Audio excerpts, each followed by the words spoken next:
I should really wear this for my Skullduggery Pleasant review, not for a tag video. But it's a fun tag video, you know, we can wear what we want, but it's not about the looks, it's about the books.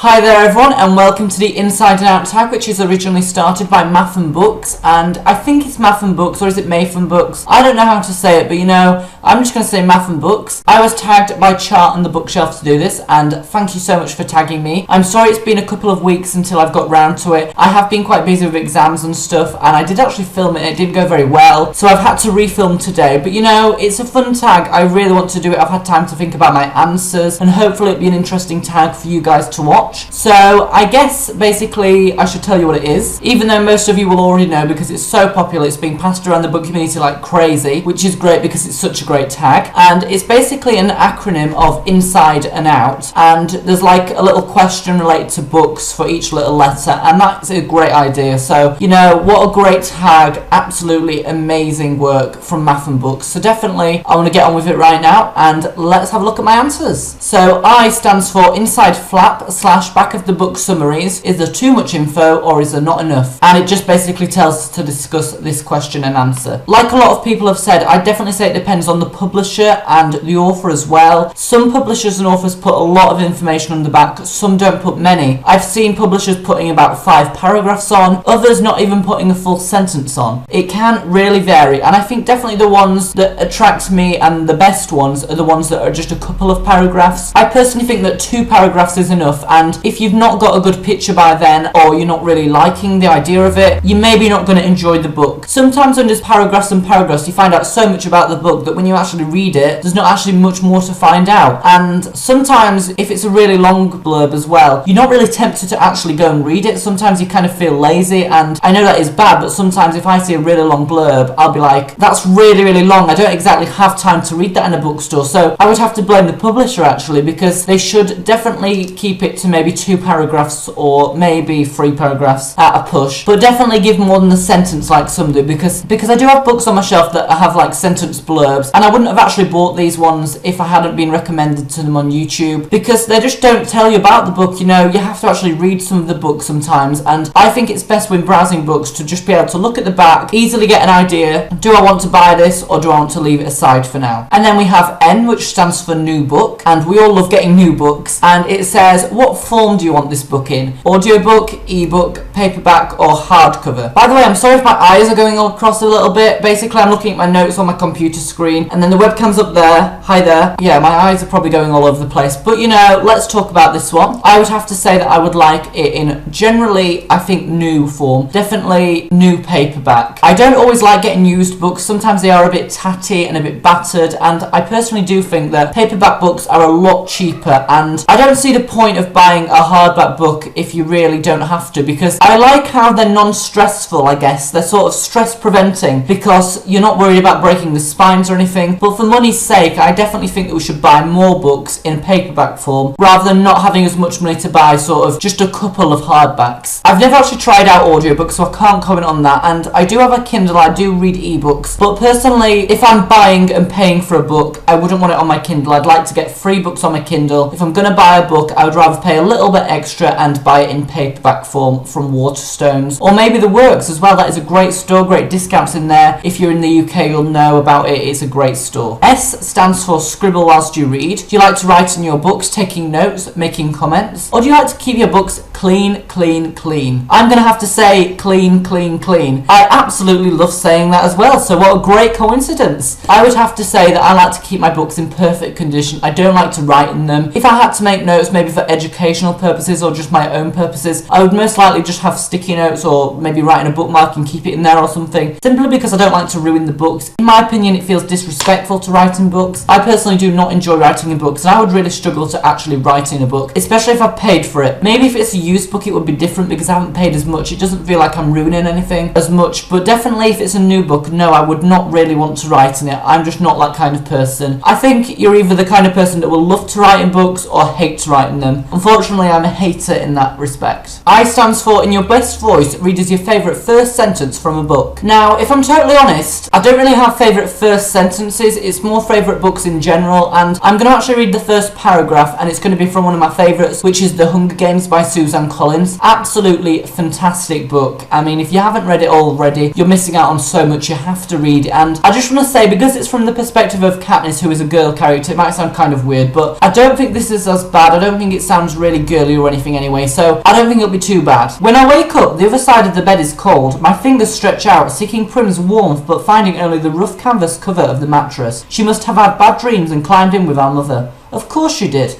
This is the day of the reaping. And that is simply the first paragraph from The Hunger Games by Suzanne Collins. Then we have D. Does it matter to you whether an author is male or female when you're deciding on a book? What if you're unsure of the gender? This never really matters to me. I think that is an absolutely ridiculous thing. Never be sexist over authors, because there are males and females that write and you can't even tell what gender they are. Doesn't matter, does it? I mean, we should not be sexist when we're buying books, and that is really all I have to say about this one, to be honest. E is ever read ahead, or have you ever read the last page before you got there? And then it says, do confess thy sins, foul demon. Firstly, I am not a foul demon, so, you know, but yes, I have, unfortunately. Sometimes I used to do it quite a lot, and I just was wanting to know what happened, really. Obviously, when I was younger, I read books a lot slower, and there were times when I really wanted to find out what happened before I actually got there. But now I've actually learned that that is so not fun, and that is actually such a ridiculous thing to do. And now I would never really dream of doing that. I like to sort of build up throughout the book, not find out what happens before reading it, because if you do, there's really not a huge point in reading the book. And then we're moving on to out, and the first letter of that is obviously O, and it stands for organised bookshelves or outrageous bookshelves. As quite an OCD person about how things look, I definitely have to say for this one, they have to be organised, and usually I like to organise them by colour. I think that personally looks best. It gives some lovely colours and tones to my shelves, which I really enjoy. So definitely for me, organised bookshelves all the way. If they were outrageous, I'd be changing them every single second that I saw them, because they wouldn't look right. And then U stands for under oath. Have you ever bought a book based on the cover alone? I don't think I really necessarily have much, but covers really influence me when I'm buying a book. They are such an important, unique selling point. I think that publishers sometimes need to be a lot more careful on the covers they choose, because covers ultimately will decide and drag in people when they're looking in bookstores, and that is the same with me. If I see a really interesting cover against a really dull, boring cover, I'm going to pick the more interesting one that's more colourful and exciting, that really grabs my attention and that's different. And I think it's important, because sometimes I find that the bad books seem to sometimes have really, really good covers, and the good books don't have great covers. I think sometimes the bad books are trying to disguise the actual content of the book if they have a really, really good cover, but definitely I think all books should have great covers. Most of the covers I pick up are really nice, and it's great to have great books with great covers, but they don't just solely decide. I wouldn't just ever think that cover is absolutely amazing. The book might not be very good, but let's just buy it. I personally do not waste money in that way. I will buy books if the content is good, but if it has a nice cover as well, that is